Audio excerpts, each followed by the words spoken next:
Welcome back. Simply Bitcoin. We break down the news from Twitter, the daily fail, the meme review, the flashing green screen, the websites by plebes or plebs. Drop us a like, subscribe. All right, we're going to the numbers. Let's do it. Number time. At the time of this recording, the block height is 689,341. The Bitcoin price 33,470. Chain rewrite days 1,019. Oh my gosh. Okay. Total public lightning capacity 1,644.90. Bitcoin versus gold. Market cap 5.42%. And the sats per dollar, we're coming close to that 3K again. 2,986. Blah. So that chain rewrite days is a little bit It's about to drop off a cliff. exactly. Yeah, it's totally going to drop off a cliff like any day now. Once we have Tomorrow. the difficulty adjustment. But Yeah, tomorrow or the day after.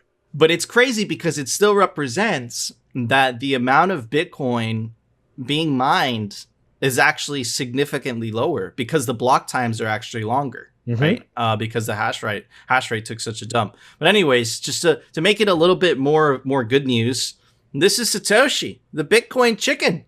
And he collects when the price of Bitcoin reaches an all-time high, which hasn't been in like 3 months. In Bitcoin time, that's like 30 years. But Thought he was dead. remember, guys, he still exists. Because he's quickly becoming an antique.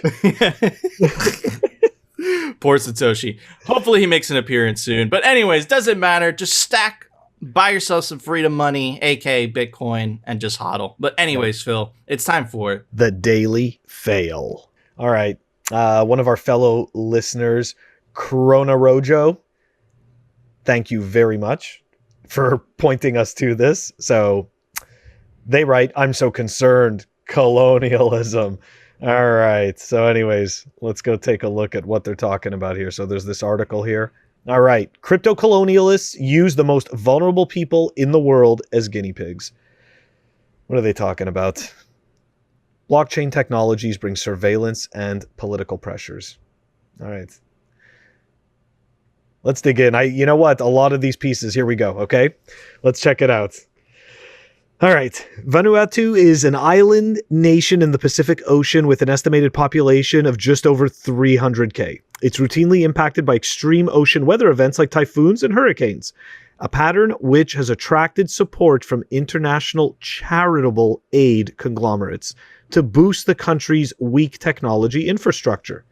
Here we go. This is where it starts to get good and creepy and weird. UK nonprofit Oxfam, in partnership with an Australian financial app, has developed an eyebrow-raising solution for Vanuatu, a disaster relief payment system that runs on blockchain and cryptocurrency so that when other systems go down, people can still pay for essentials. All right. You're thinking, Phil's an idiot. Doesn't sound that bad yet, even though it does sound terrible to me so far. The idea was that as soon as a disaster event happened, they can just switch on this economy, explained Pete Housen, a senior lecturer at Northumbria University who studies cryptocurrency and blockchain. When the situation becomes less dire, the system can be shut down. But it's not the Vanuatuan people who control the system. It's just someone at Oxfam that decides when the disaster is over. Okay, look, this goes back to, our argument against centralized garbage and this total weird psyop that is happening. Okay, now you start to question, what do they deem a disaster? What do they deem one of these events? Certainly now, there's certain events, right? Like hurricanes and typhoons. But what happens like if they start to consider events like, maybe people protesting, maybe, who knows, right? Like maybe there's some kind of a crime that's going on. All of a sudden, it opens the door for them to start adding all the events where they can start switching on and switching off these systems. It just seems really creepy and weird. It's a slippery slope. It's a slippery slope. And again, it's crazy that it just keeps happening. But it's a slippery slope Bitcoin fixes this, and I feel like it's just another justification.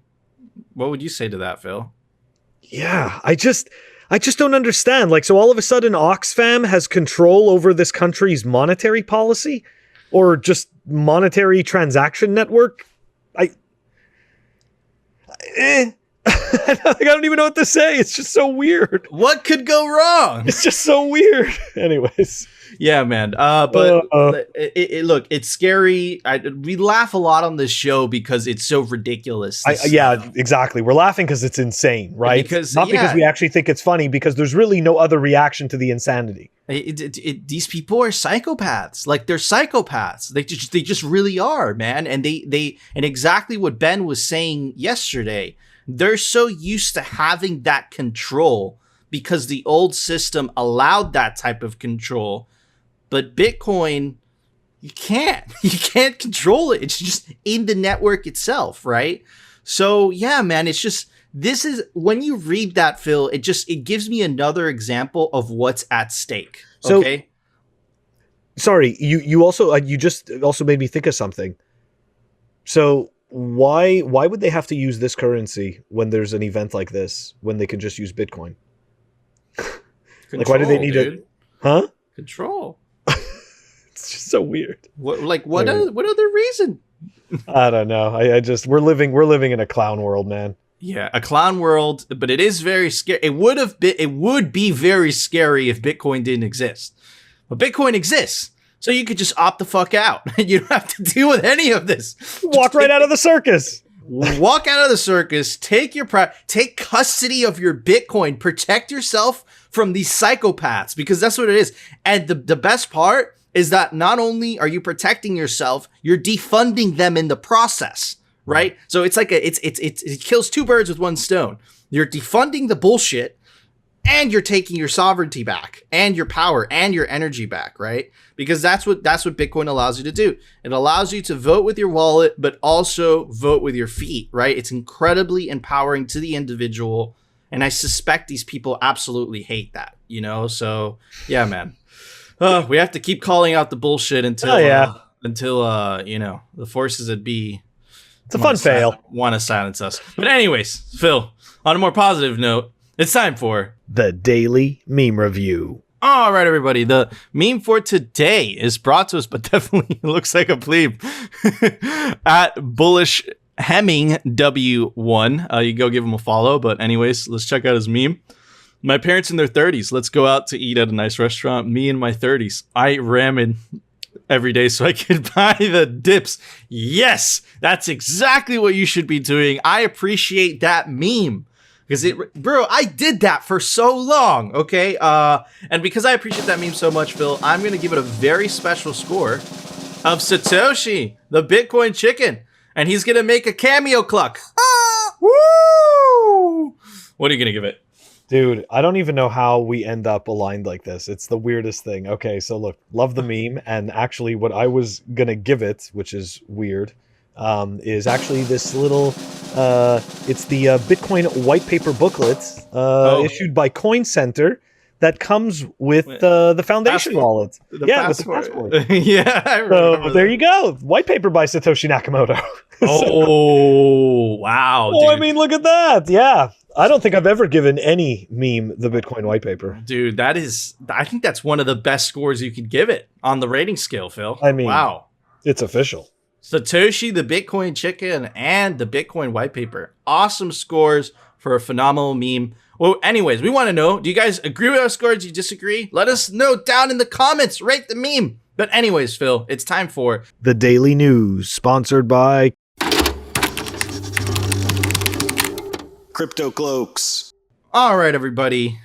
Listen, this is very hard to cover the topics that we're about to cover because it's very hard to cover them without getting political. So before we get into them, we just want to specify that Simply Bitcoin does not lean left.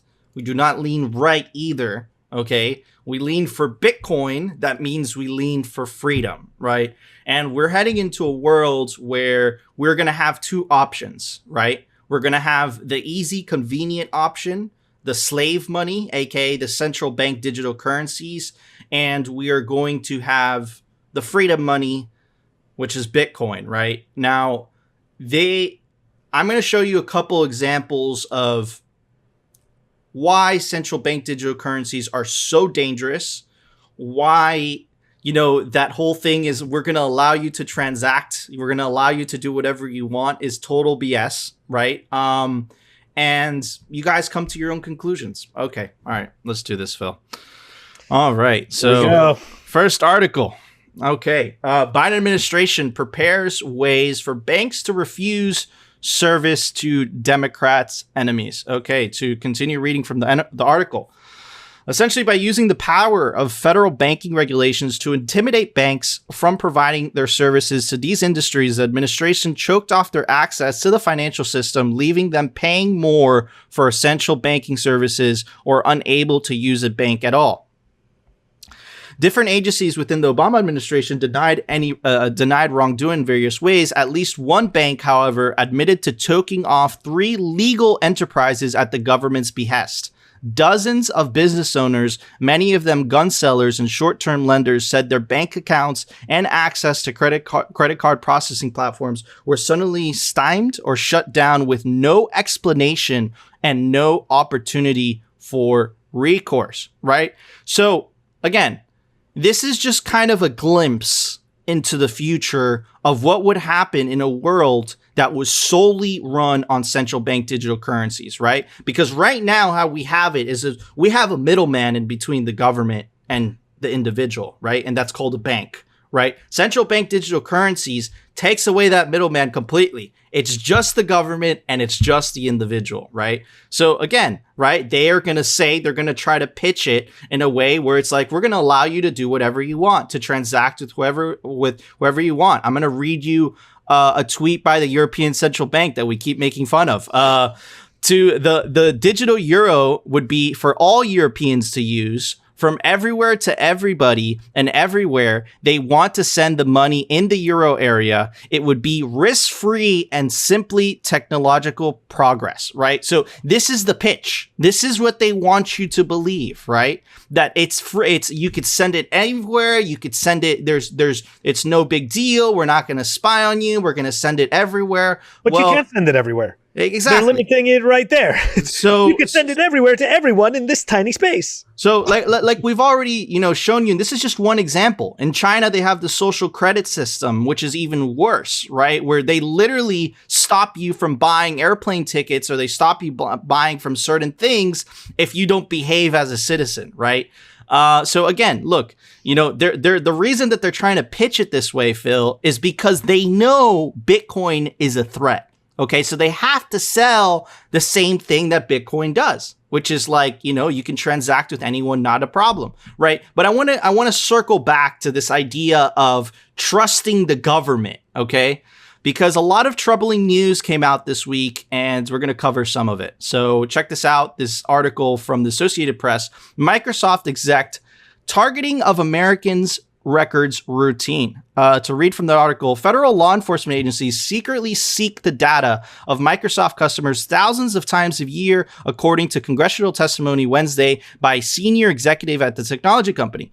Tom Burt, Microsoft's corporate vice president for customer security and trust, told members of the House Judiciary Committee that federal law enforcement in recent years has been presenting the company with between 2,400 to 3,500 secrecy orders a year, about 7 to 10 a day. Most shocking is just how routine secrecy orders have become when law enforcement targets an American's email, text messages, or other sensitive data stored in the cloud. Right? So just to kind of paint you a picture, right, of, they're already surveilling us, okay? They're already going after, in this specific case, they're going after opponents, banks, based on their political ideology already, right? And these are the same people that expect us to trust them with complete and total power, and that would be central bank digital currencies. But it's not just the little guy. They're going after big people now. Tucker Carlson dropped this bombshell report I'm not even going to say anything because I'm just going to let Tucker do the talking, and you guys can come to your own conclusion. Last night, we told you about the Biden administration's efforts to monitor and intimidate this show. On Sunday, we heard from a whistleblower within the U.S. government, someone with direct knowledge, who warned us that the NSA was reading our electronic communications, our emails and texts, and was planning to leak them selectively in an effort to hurt us. This person had details from my emails that no one outside the recipient could have known. So it was not a delusion. It was entirely real. In fact, it was confirmed. So, look, you have two separate articles, right? You have the vice president executive of Microsoft saying, these secret things, these federal law agencies are just collecting massive amounts of data without anybody knowing. They're spying on Tucker Carlson, I'm assuming because he's on the political right and he's covering the political left, which is currently in power in the US. They're spying on his stuff. They're using that data to potentially damage his show, right? So the question that I have to you, Phil, is could you imagine trusting these people with complete and total control over your money, which is exactly what central bank digital currencies are, right? And look, I'll even go out on a limb, right, and say that they're copying, or the financial elites in this country, right, are copying the China model, right? And let me show you two examples of that exactly. Right. We've talked about Charlie Munger the other day. He called Bitcoin, to use his own words, a disgusting move for humanity. But at the same time, right, check this out. Berkshire Hathaway Vice President Charlie Munger praised the Chinese government for silencing Alibaba's Jack Ma in a recent interview, adding that he wishes U.S. financial regulators were more like those in China. Charlie, you said communist China is doing all the things that we should be doing right now, and I can't help but think of what they've done to Jack Ma. It amuses me, Well, what about what they've done to Jack Ma? He's kind of disappeared. Well, yes, but Jack Ma's one of the swingers, so they just they said, "The hell with you." He basically gave a speech when he said to a one-party state, "Well, you guys are a bunch of jerks, don't know what you're doing, and I know what I'm doing, and I'm going to do it better." And he was going to wade into banking and no rules and just do whatever he pleased. He also brought banking to a lot of the Chinese communists did the right thing. They just called in Jack Ma and say, "You aren't going to do it, Sonny." And I wish we had I don't want all of the Chinese system, but I certainly would like to have the financial part of it in my own country. This is the same individual that called Bitcoin disgusting. It's not only Charlie Munger.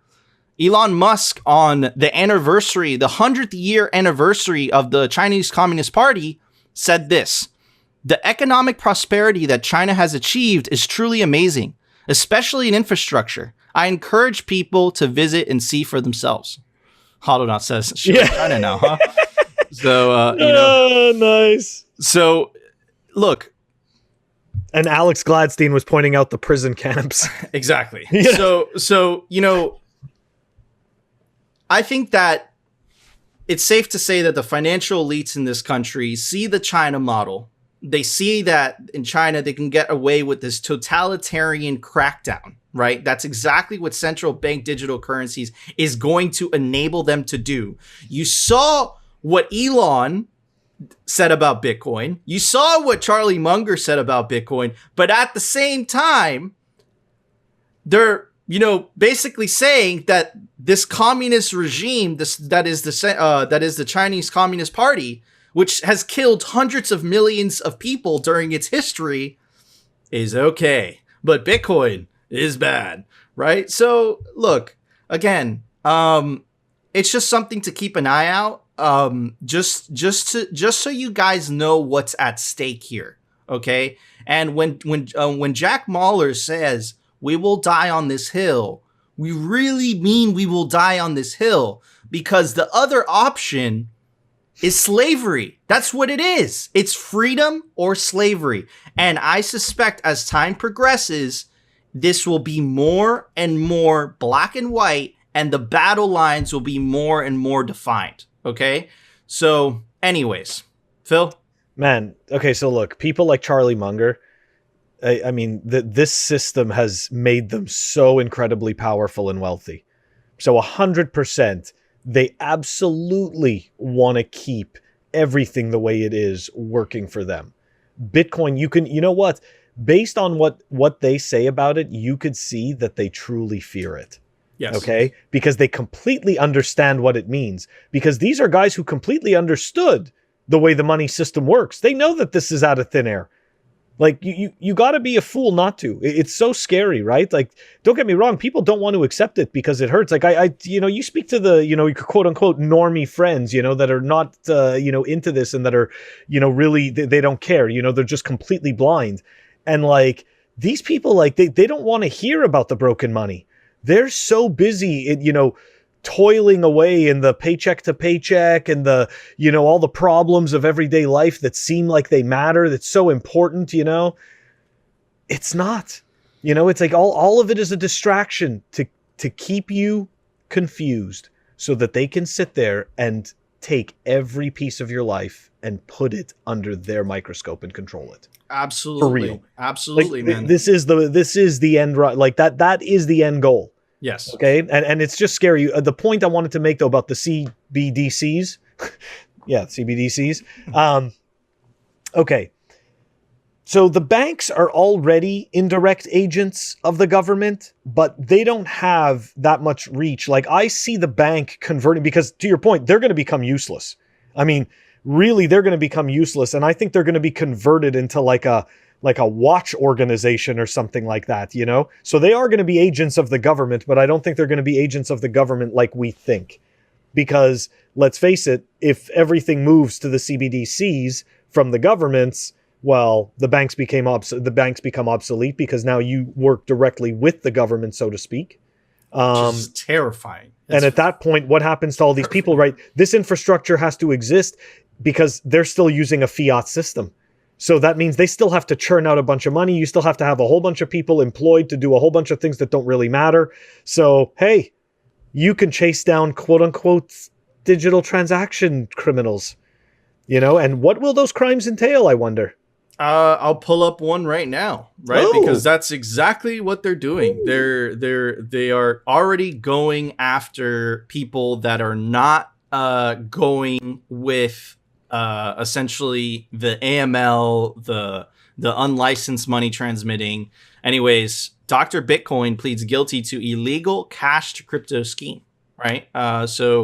Richardson man, who calls himself Dr. Bitcoin, has pleaded guilty to illegally operating a cash to cryptocurrency conversion business, announced acting U.S. attorney for the Northern District of Texas, right? So they're already going after that. And we covered this a couple weeks ago, Phil, a couple months ago, how we had to keep an eye on the Financial Action Task Force and their travel rule, right? Because it was a major threat. Well, it looks like Binance folded, and it looks like they are complying with, again, the Financial Action Task Force is an unelected body of bureaucrats. We don't elect them in. I have no idea how they get selected, okay? But they're a worldwide organization, and they recommend compliance to world governments. Anyways, to read the Binance announcement, CipherTrace Traveler is the first commercial product created to help virtual asset service providers comply with global travel rule regulations. Binance is among the first exchanges to deploy it. Binance today announced it has deployed CipherTrace Traveler, the leading commercial solution created to enable compliance with global travel rule regulations. Traveler is designed to support virtual asset service providers, VAS. That's their language. That's not Binance's language. That's their language, including cryptocurrency exchanges, custody providers, OTC trading desks, banks, and other financial institutions to achieve compliance with the Financial Crimes Enforcement Networks and the Financial Action Task Force travel rule regulations. We called this months ago. We said this was going to happen. And it's happening, okay? And this should scare the living crap out of you, because if to remind you guys a little bit, essentially what the travel rule does proposed rulemaking that would require banks, crypto exchanges, and other money services businesses to collect know your customer data on anyone transferring cryptocurrency, Bitcoin and shitcoins, worth $3,000 or more from a private wallet. So that's even worse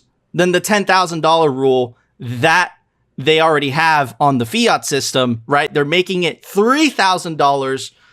They're putting that onto Bitcoin. It looks like Binance is already following along. I suspect that other exchanges are going to follow along again because it hurts their business not to comply with these bullshit regulations. At the end of the day, the exchanges just care about collecting those fees, right? They don't care about Bitcoin and sovereignty and freedom. They just care about making money, right? So it's another front, right? You have the government's narrative, right? Their prerogative of pushing forward the central bank digital currency, which is a slavery money. It's a system of control. And they're going after what, to use Christine Lagarde's own words, the escape valve, right? Which is Bitcoin. They're putting these crazy laws, right?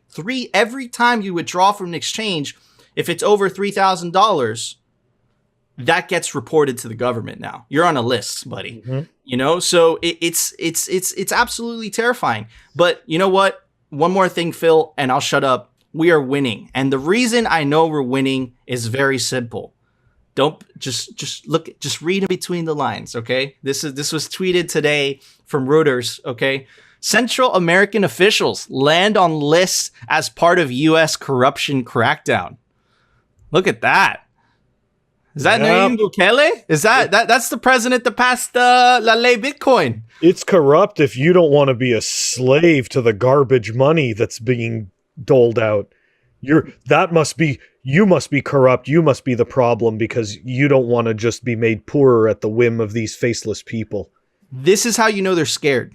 Okay. Yep, this absolutely. is how you know you're winning. This is how you know when they come out like this, because again, he wasn't on the list, but they put his picture. And the reason they put his picture is they're trying to incept you with an idea, right? Mm-hmm. We covered Stephen Hanke earlier on in the week. And the other reason we know we're winning is, I read this to you already, the digital euro would be for all Europeans to use. From everywhere to everybody and everywhere, they'd want to send money in the euro area. Again, the only reason they're coming out with that is because of Bitcoin, okay? The only reason. So we're winning this fight, but it's important to call out these things because it's important to stay in front of their narratives, right? Because their narratives and their rhetoric is going to escalate. It's going to get more intense, and we have to fight not kinetically. We have to fight back in terms of engagement. We have to fight back in terms of telling people the truth. We have to fight back in terms of calling these people out when they, when they say something on Twitter, when they say something on YouTube. Yesterday, when Brad Sherman tweeted that stuff out, those negative comments about Bitcoin, right? If you looked at his tweet, it got ratioed. If you looked at his YouTube video, it got 75 dislikes and 3 likes, I'm sure from its staff, right? From his staff, right? So look, we're winning here. The truth is coming out, but we have to stay on top of it. Anyways, Phil, I'll shut up. No, man, it's great. Preach. No, I just wanted to add the point about so did you see in that article that you don't have to show it, but in that article about the about the FinCEN and the FATF, right? Like what did they cite as a reason why they want to crack down? Because of the fraud that's occurring on DeFi. Now look, we're obviously not shitcoin supporters, so I don't think they need to crack down. Let those people get freaking wrecked. Okay? That's not our problem. For real. At the end of the day, that's part of a free market, right? These are the risks. You've got thousands of people screaming this is a scam. Look, if you're willing to take the risk and put your money in there, that's your problem. But you know what? These guys, they are going to use every excuse. So you see, they want to come across as they're trying to be helpful. They care about you, the individual little person that has to struggle for things that these people don't have to struggle for. Okay? But at the end of the day, you and I, they don't give a shit about us at all. So It has nothing to do with stopping fraud or stopping the quote unquote scams and rug pulls on DeFi. That's it. All of it's an excuse. Everything is an excuse. And the thing is that if you object against it, okay, you're an enemy. You're now an enemy of security, and you're an enemy for what they stand for. We're trying to protect people, and you're an enemy of that protection. Absolutely. It's such psychotic BS. It really, I mean, these people should be ashamed. But of course they're not, because their incentives are aligned. Yeah, man, they sold their souls for Yep. more fiat. So That's yeah, right. man, Garbage. Look, it's we've painted a grim picture. In reality, it would be if Bitcoin didn't exist. We have but Bitcoin. just opt out. Take possession over your Bitcoin, right? Because if you don't take possession over it, you're at the mercy of these exchanges that now have to follow these BS compliance regulations. But to end the news segment on some awesome good news, check out this tweet by Jack Ballers, Jack Ballers, aka Jack Maulers. He announced this today. I just published announcing the Bitcoin tab. Today, the cost to acquire Bitcoin works its way towards zero. Buying Bitcoin for no added fees is how it always should have been. Now it is. Pawn to E4. He likes chess. World. Yeah. Your move. So Love look, it. This is a shot across the bow against Coinbase. This is a shot across the bow against all the shitcoin exchanges. This is a shot across the bow against fiat in general, right? Because think about it. Now you could buy Bitcoin. You could send it across the world. You can convert it to another currency. No fees, right? And I just want to reiterate what Jack said during the conference, because Phil and I feel exactly the same fucking way. This is not about the money. This is bigger than money. This is bigger than ourselves. This is about freedom. That is what is on the fucking line. And exactly what Jack said, we will die on this fucking hill because I'm not going back to that shit. Okay? And I know Phil's not going back to that shit. Nope. Right? So what Jack's doing here is he's not taking the money. Okay? He's saying, okay, you know what? Bitcoin for everyone, no fees, right? So it's awesome. This says don't have heroes in Bitcoin, but Jack right now is doing the right thing. He's fighting the good fight. And look, I know this isn't hyperbolic. He's freeing mankind because that's essentially what he's doing. Phil? I love it, man. Absolutely. So in that tweet thread, okay, so for the people that go and find it, in that tweet thread, there's a response there from Durgigi. And it's somebody else's tweet that's essentially explaining how buying Bitcoin off of Coinbase is shitcoining. Thank you. Yes. There you go. Okay. And it goes on to explain, look at this. With trading fees representing nearly all of their business revenue, they use their expensive pricing to help subsidize the rest of their efforts, such as Earn Crypto, where they give away shitcoins for free. How can they afford free shitcoin customer acquisition? That's a very good question. Well, probably because they overcharge users to acquire Bitcoin. Make no mistake, when you buy Bitcoin on Coinbase, you are supporting shitcoins. And I mean, don't get me wrong, for those of us that have been here for a little bit, we all said F Coinbase years ago. They've been such bad actors through the years. Brian Armstrong has just been a complete piece of garbage. And I know that there's some fanboys out there, and that's perfectly fine. You can say, no, he's a net positive. He's not a net positive because the guy goes and hires scammers. He hired the hack team, right? Like, these people are known to exchange information with like random governments for any payments. Okay. Like there was a whole exposition on all the stuff that they did, and he hired these people. It's so creepy. Right? Like, he's done so many creepy things. And then what does he do? He does the they do the Earn Crypto things where you get people actively into shitcoining and teach them about narratives for tokens that don't need to have a monetary value and do not need to transact in order to perform their use case. So anyways. Fuck Coinbase. Fuck Coinbase. And yep. It's absolutely hilarious, dude, that Coinbase, I think, started like in 2014. They have 4,000 Bitcoin, and Chad Saylor has 105,000 Bitcoin. He you know what? He resents Bitcoin, okay? He does. Bitcoin reminds him that, Bitcoin reminds him that he wouldn't be anywhere without it. Like, let's be honest. Coinbase would have no reason to exist because without Bitcoin, you wouldn't have your shitcoin casinos. Nope. So, you know what? Like, instead, he just sits there and he cries about it. Cry harder, Brian Armstrong. Cry harder and have fun staying poor, man, because MicroStrategy has 95,000 more Bitcoin than you. So MicroStrategy in the long term will probably be worth more than the market cap of Coinbase, which is absolutely hysterical. But man, that's what you get for buying shitcoins. It's funny because we all learned this lesson early on, but Brian Armstrong's just learning it on a ginormous scale. But so be it. Anyways, Phil, there was a software release today. Why don't you tell everybody about it? Software releases. All right, it looks like we've got CWTCH beta that was released, and that is an open, decentralized, privacy-preserving messaging protocol. Sounds cool. It's kind of like Cups on Embassy. Anyways. Awesome. Thank you, Phil. And shout out to the No BS Bitcoin, something Telegram group. I'll link it down in the link description. We always link it on every episode, but they gave us our software releases. So shout out to those guys over there. They're awesome. But anyways, guys, you know what to do. If you enjoyed the show, smash the like button. It's almost Friday. Almost.